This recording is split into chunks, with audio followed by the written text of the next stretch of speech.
Gosto disso porque sei de uma coisa, com certeza, se você se casar, precisa se comprometer com isso. Cliff Richard amou uma mulher por 50 anos. Ela se casou com o melhor amigo dele, depois com outro, e morreu em seus braços. Ele nunca se casou, nunca teve filhos apenas, continuou cantando enquanto escondia a maior desilusão amorosa da história da música britânica. Quando a polícia invadiu sua casa em 2014, não foram os primeiros a destruí-lo. A BBC já havia feito um acordo secreto. As acusações eram mentira, mas o dano foi real. Ele perdeu peso. Ele teve herpes zoster. Não conseguia dormir. Disse que sua própria casa parecia contaminada. O homem que outrora lotava o estádio de Wembley agora tinha medo de sair de casa. Em 14 de outubro de 1940, no Hospital King George, em Lucknow, Índia britânica, Harry Roger Webb veio ao mundo em um mundo já abalado pelo peso da guerra e da revolução. A Segunda Guerra Mundial estava em pleno andamento. Os protestos pela independência da Índia estavam em ebulição. Em 1946, tumultos explodiram durante o Dia da Ação Direta, e famílias britânicas começaram a fugir da colônia. Entre elas estavam os Webb.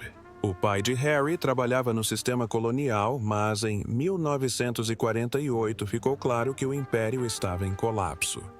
Então, eles partiram não de carro ou avião, mas em um navio lento e lotado que cruzava o Oceano Índico. O SS Ranchi foi o seu bote salva-vidas. Durante 3 longas semanas, transportou centenas de famílias britânicas, todas deixando o único lar que conheciam. Passaram de criados e sol para racionamento e céus cinzentos.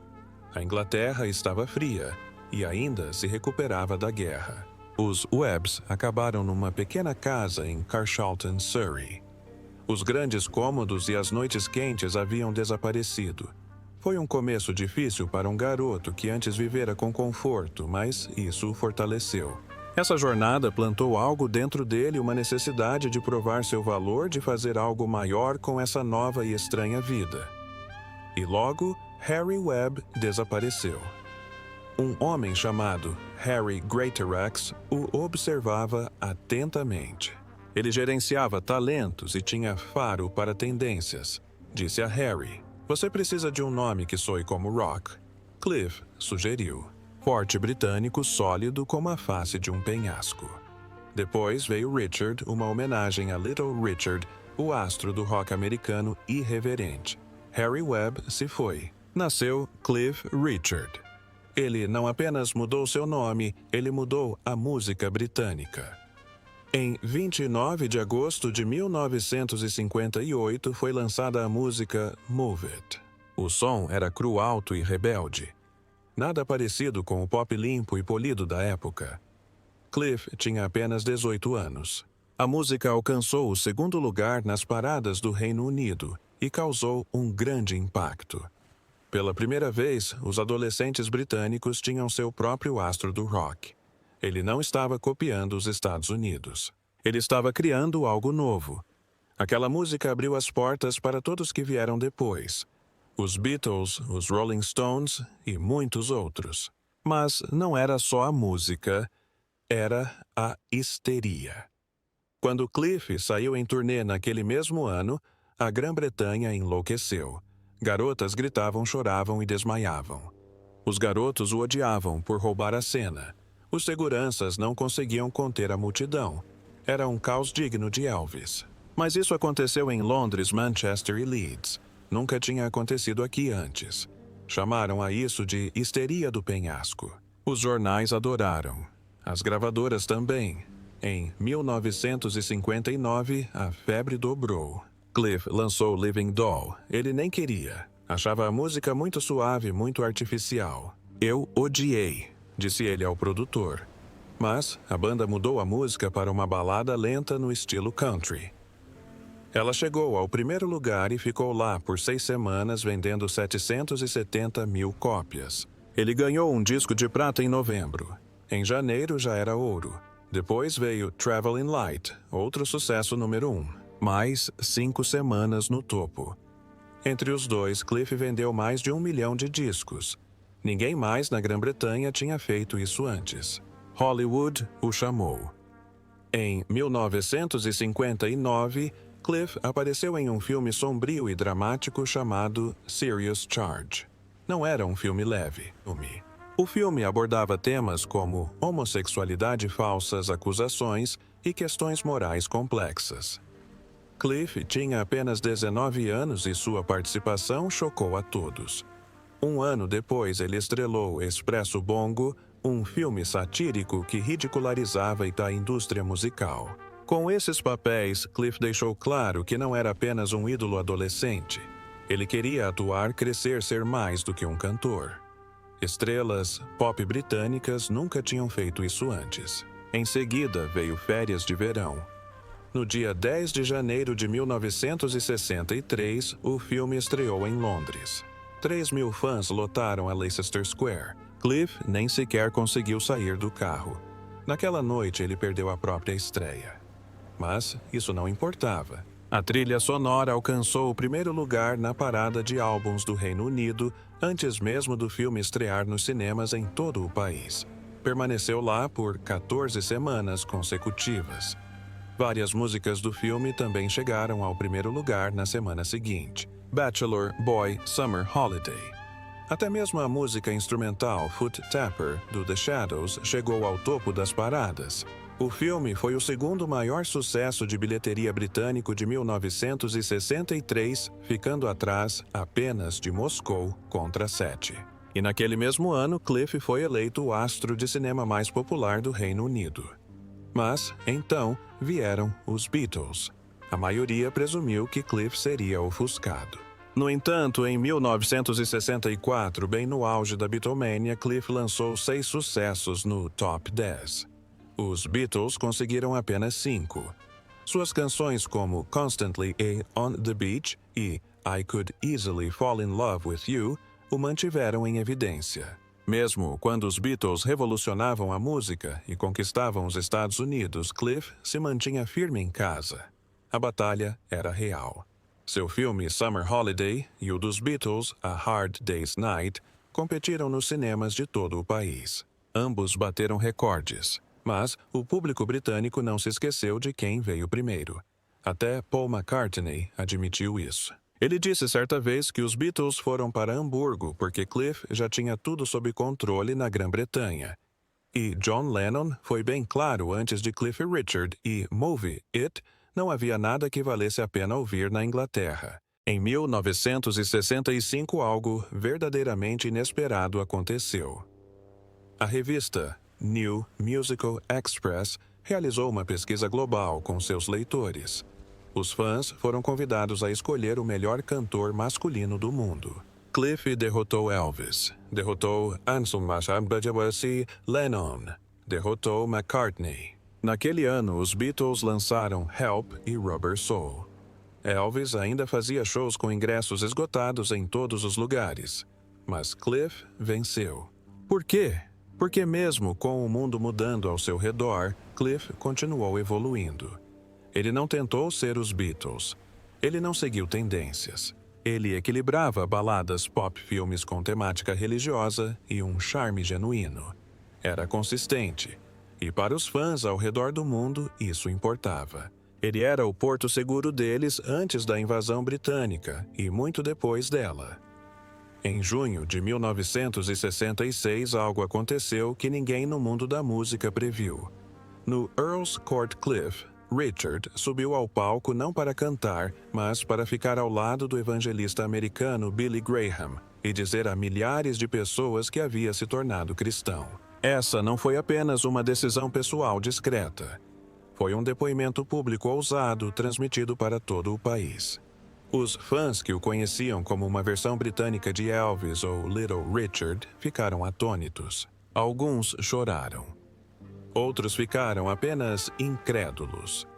O homem que amavam por sua energia rebelde havia tomado um rumo que jamais imaginaram. Mas aquele momento não foi aleatório. Foi o fim de uma jornada espiritual que havia começado 2 anos antes.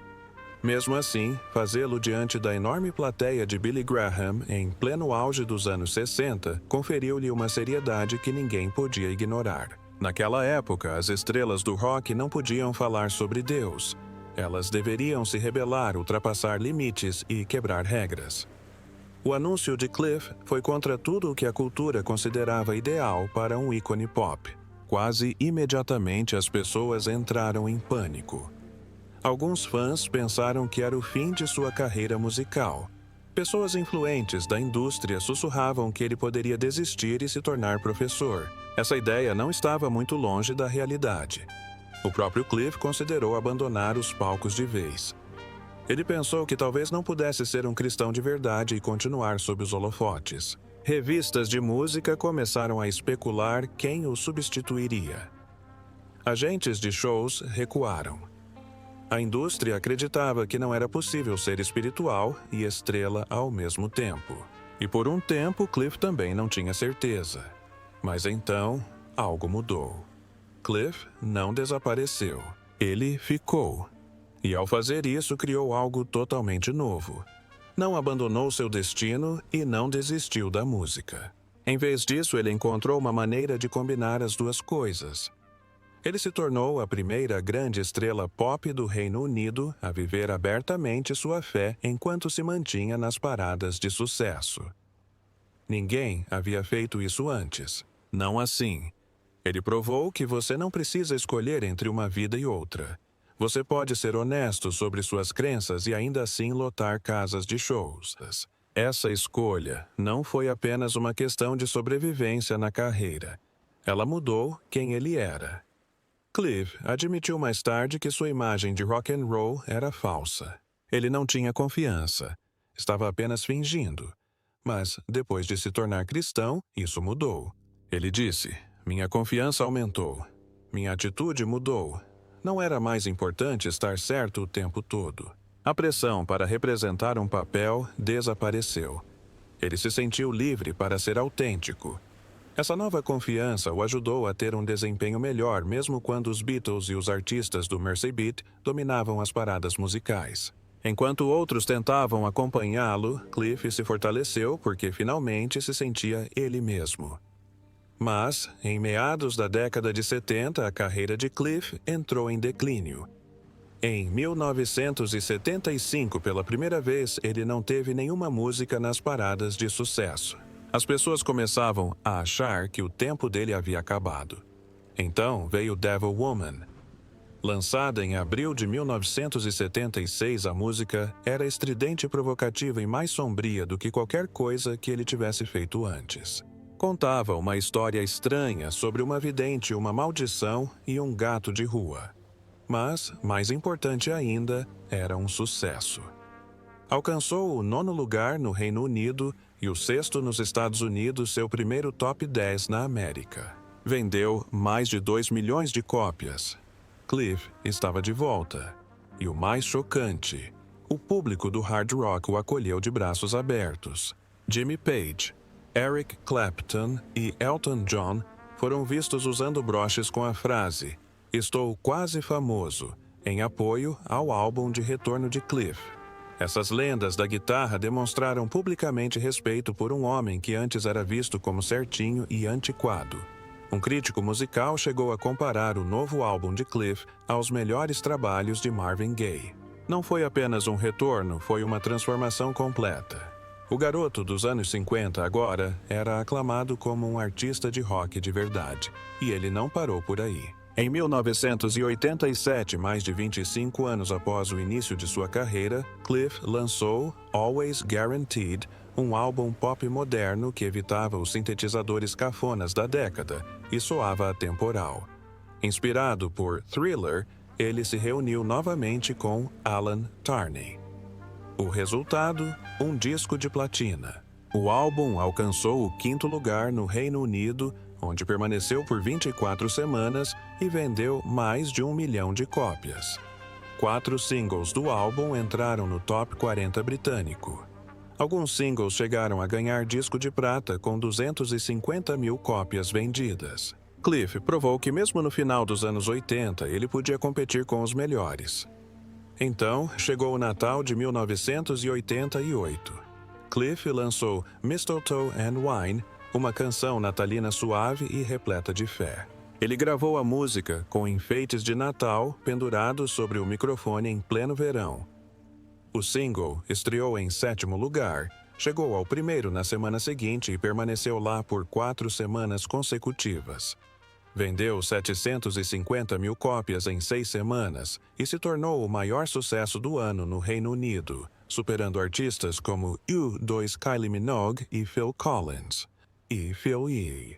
Em 2024, o álbum alcançou o status de platina e ainda rendia 100 mil dólares americanos por ano em direitos autorais. Mesmo décadas depois, as pessoas não se cansavam dele. Mas um dos momentos mais impressionantes aconteceu em maio de 1989. Cliff lançou seu 100º single. Nenhum outro artista britânico jamais havia feito isso. Para comemorar a ocasião, ele convidou 2.000 fãs para o London Palladium. Ele tocou 6 faixas inéditas para eles e pediu que votassem. A música que ficou em 2º lugar, The Best of Me, foi a escolhida. Ela alcançou o 2º lugar no Reino Unido e recebeu certificação de prata. A música também fez sucesso internacionalmente, alcançando o 2º lugar na Irlanda, o 25º na Nova Zelândia e o 59º na Austrália. Não se tratava apenas de chegar ao 100º lugar, mas sim de se manter relevante em meio às constantes transformações da indústria musical. O concerto de Cliff Richard no estádio de Wembley, em junho de 1989, não foi apenas mais um show, foi um espetáculo completo. Chamaram-lhe O Evento e fez jus ao nome. Wembley estava lotado. Milhares de pessoas compareceram para testemunhar algo mais do que música. Era uma verdadeira viagem no tempo. A primeira parte do concerto trouxe de volta os anos 50 com Cliff, prestando homenagem ao programa de televisão Oh Boy, o mesmo programa que lançou sua carreira em 1958. Cliff não se apresentou sozinho.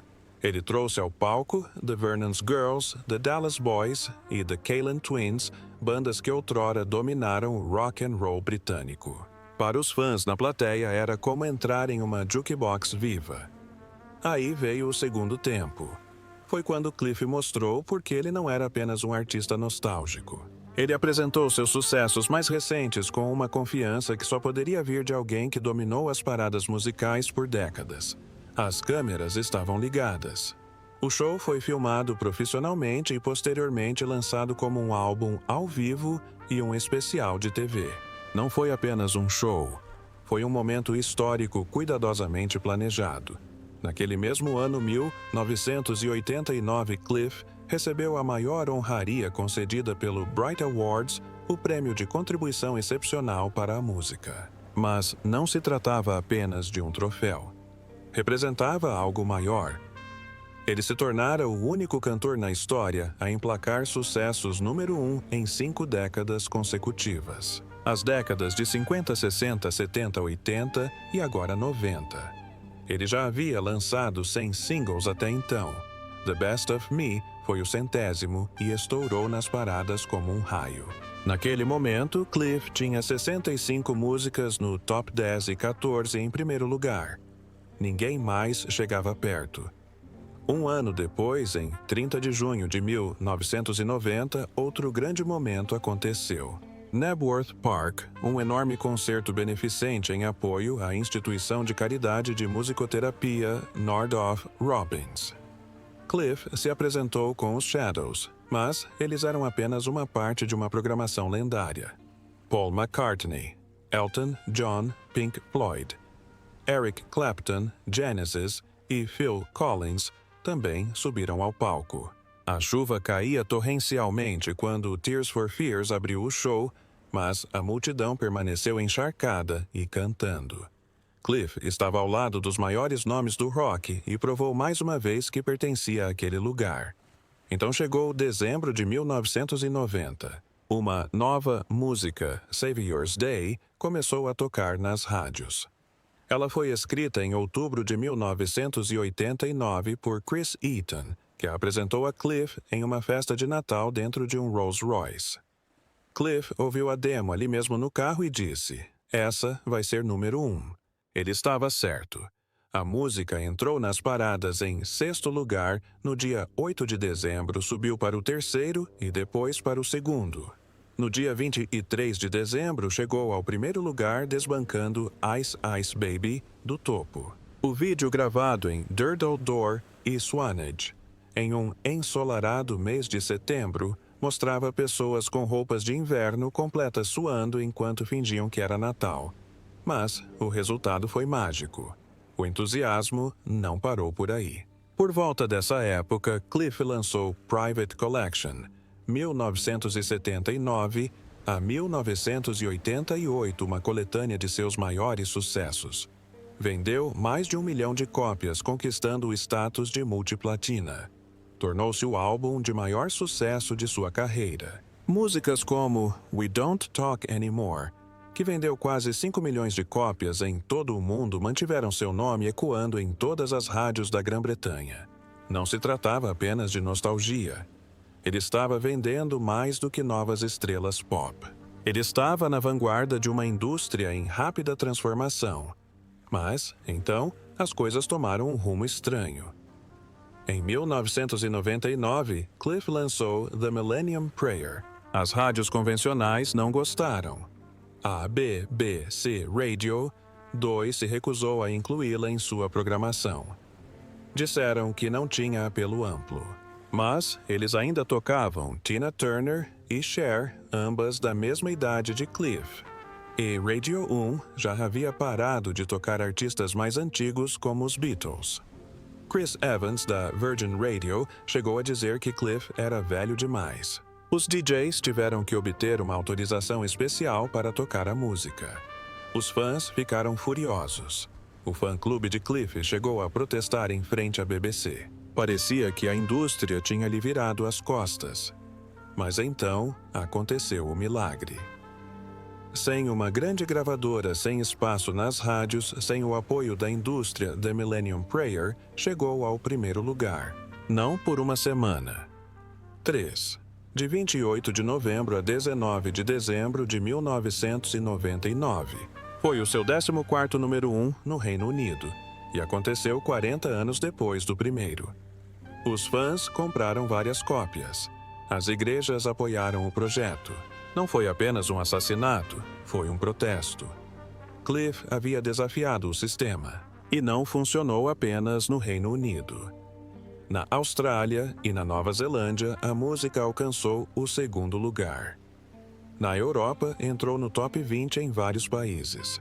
3 países deram o status de platina, sem grande repercussão nas rádios, sem grande promoção. Apenas pessoas que acreditavam na música. Ela arrecadou uma quantia considerável para a instituição de caridade Children's Promise. Cliff provou que era possível ter fé, arrecadar fundos e ainda chegar ao topo das paradas. Fora do mundo da música, a vida pessoal de Cliff tinha suas próprias histórias. Algumas delas comoventes. Em 1971, em seu programa de TV It's Cliff Richard, ele convidou uma jovem cantora australiana chamada Olivia Newton-John para se apresentar. Ela tinha 22 anos. A química entre eles foi instantânea. Cliff disse mais tarde: "Soube imediatamente que ela era para a vida toda." Ele não estava errado. Eles permaneceram próximos por mais de 50 anos. Mas o que o mundo não sabia até a autobiografia de Cliff em 2020 era que ele havia se apaixonado por ela. Ele escreveu: "Quando eu e muitos de nós estávamos apaixonados por Olivia, ela estava noiva de outro. Perdi minha chance." Cliff nunca se casou, e parecia que Olivia havia deixado uma marca que jamais se apagou. Ele acrescentou que todos que a conheciam acabavam se apaixonando por ela. O que tornava essa história ainda mais complexa era com quem ela estava noiva. Bruce Welch, companheiro de banda de Cliff, que vivia nas sombras. Olivia conheceu Bruce em 1968, quando era a atração de abertura. O relacionamento deles foi explosivo desde o início. Bruce ainda era casado. O caso deles virou notícia. Eles ficaram noivos por 5 anos, mas nunca chegaram ao altar. Durante todo esse tempo, Olivia trabalhava em estreita colaboração com Cliff, fazendo turnês com ele e cantando ao seu lado. Quando ela finalmente deixou Bruce em 1973, ele entrou em depressão e chegou a se automutilar. Rumores começaram a circular. Será que ela se apaixonou por Cliff? Ninguém jamais disse isso em voz alta, mas o silêncio era ensurdecedor. Apesar da tempestade emocional, Cliff e Olivia continuaram se apresentando juntos. Por mais de 40 anos, cantaram duetos que os fãs ainda se lembram. O sucesso de 1980, Suddenly from Xanadu, foi apenas um de muitos. Eles também apresentaram When I'm 64 e outros clássicos em shows ao vivo. Suas vozes se harmonizavam de forma tão natural que Cliff costumava dizer: Olivia tinha uma graça incomparável. O último dueto deles aconteceu em outubro de 2015 durante o concerto de aniversário de 75 anos de Cliff no Royal Albert Hall. Eles cantaram Suddenly pela última vez. Quando Cliff lançou seu álbum de 2023, Cliff with Strings My Kinda Life, ele usou essa gravação ao vivo como uma homenagem a Olivia. Então veio a parte mais difícil. 3 semanas antes de Olivia morrer, Cliff ligou para ela. Ela estava animada, carinhosa e alegre como sempre. Bom dia, Cliff. Como você está, querido? Ela disse. Ela não parecia estar prestes a morrer. Cliff escreveu mais tarde. Nunca imaginei nem por um instante durante aquela ligação que estaria escrevendo isto. Olivia lutou contra o câncer de mama por 30 anos. Ela era uma guerreira, mas nunca deixou transparecer sua dor.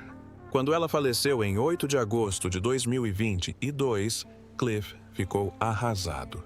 Odeio essa palavra, disse ele referindo-se à morte. Em vez disso, disse que ela simplesmente parou de viver. Era a maneira que ele encontrou para lidar com o silêncio que ela deixara. Em 14 de agosto de 2014, Cliff Richard estava relaxando em sua casa em Portugal quando ligou a TV. O que ele viu fez seu coração parar.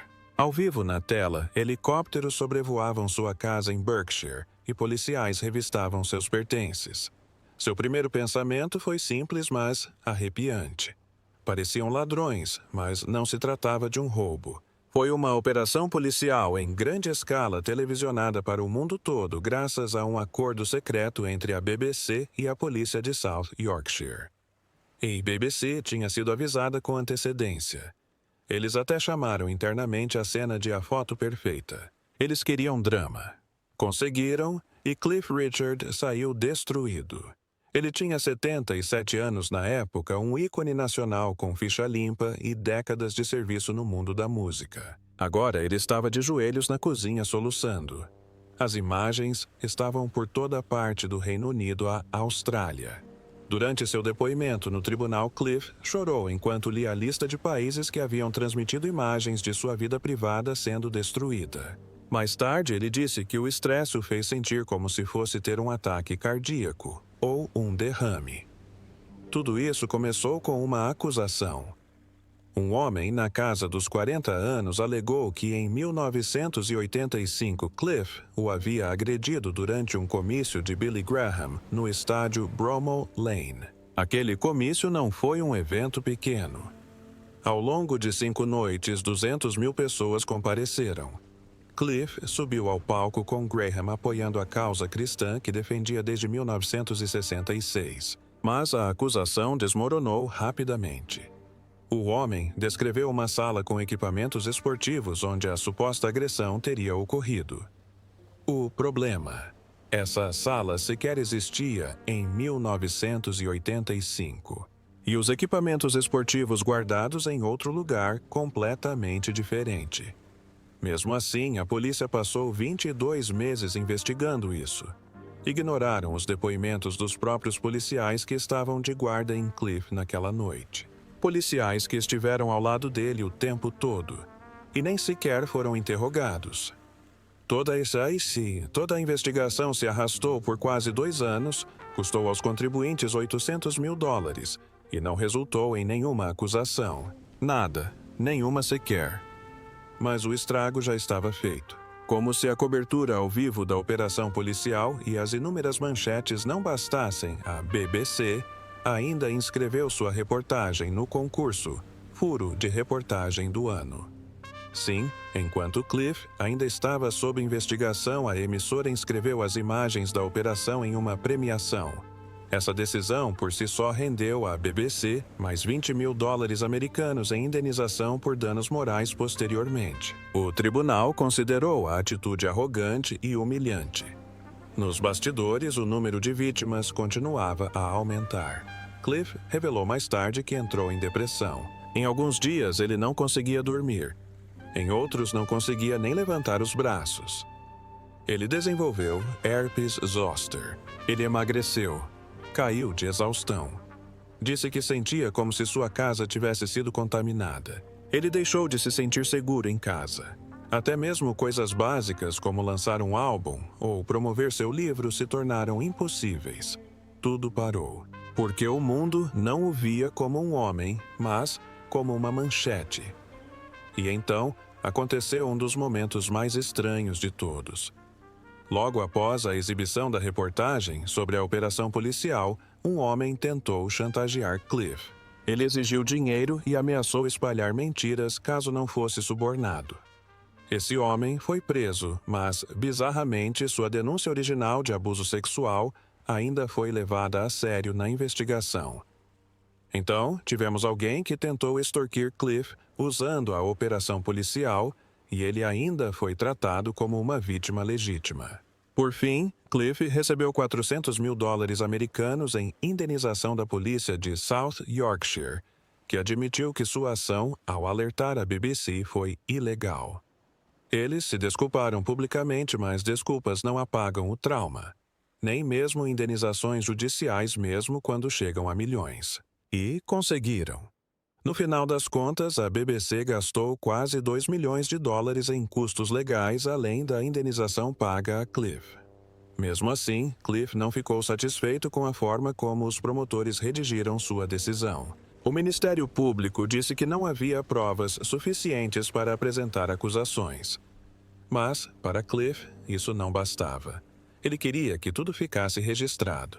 Não havia provas, nenhum vestígio. A sugestão de que algo ainda pudesse estar lá, aquela nuvem de suspeita, era o que mais o atormentava. Ele disse: "Sinto que fui difamado. Não pela polícia, mas pela BBC." No tribunal, ele desabou novamente ao descrever o medo de ficar para sempre com a reputação manchada, mesmo tendo sido inocentado, mesmo sem ter feito nada de errado. Ele disse aos parlamentares que ter seu nome divulgado publicamente havia arruinado a maneira como ele conseguia olhar as pessoas nos olhos. Independentemente do que acontecesse, o dano já estava feito. As pessoas sempre se perguntariam isso. Ele tinha todos os motivos para pensar assim. Seu nome estampava as primeiras páginas dos jornais. Seu rosto era mostrado enquanto a polícia removia provas que, no fim das contas, não significavam nada.